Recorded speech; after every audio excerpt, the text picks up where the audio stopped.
Welcome to Grandpa and the Goddess of Poetry. Today is a big day because Grandpa's reading Shakespeare. On this day in 1609, the sonnets were published for the first time. Shakespeare, of course, was still alive, and we don't know if he was even aware of the event, and it probably came as a surprise to him. The thing about the sonnets is that they were written to be read and thought about.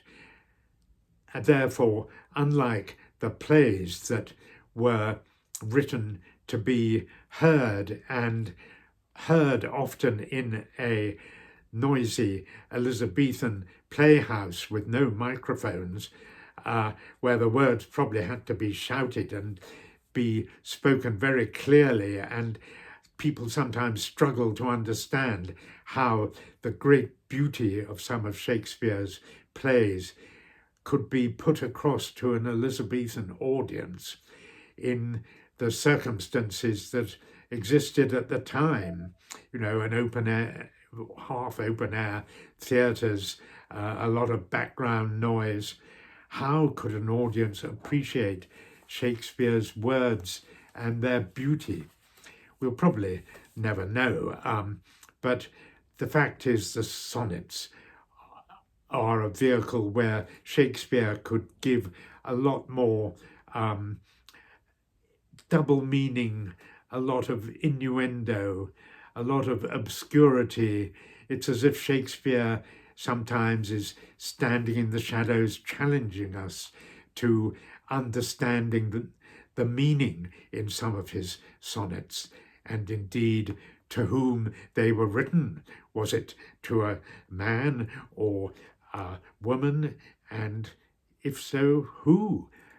We probably will never know these answers to such questions, but the best course for us really is simply to appreciate their beauty and do our best to understand the true meaning behind such beautiful words. Today I'm going to read Sonnet 18, which many people consider the most beautiful of all the 154 or whatever number it is of sonnets that he wrote. Many people indeed consider it one of the most beautiful poems ever written. I remember the first time I came across this as a schoolboy, and I remember thinking, wow, this is something quite special, and I still think that, and probably always will think that.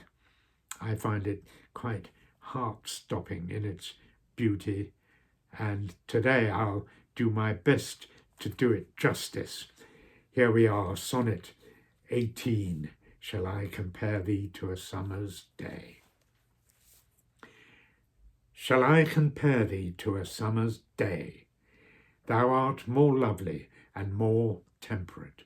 Rough winds do shake the darling buds of May, and summer's lease hath all too short a date. Sometime too hot the eye of heaven shines, and often is his gold complexion dimmed, and every fair from fair sometime declines, by chance or nature's changing course untrimmed. But thy eternal summer shall not fade, nor lose possession of that fair thou owest, nor shall death brag thou wanderest in his shade, when in eternal lines to time thou growest. So long as men can breathe or eyes can see, so long lives this, and this gives life to thee. That is such a beautiful concept, I think, in those last two lines. So long as men can breathe or eyes can see, so long lives this, and this gives life to me.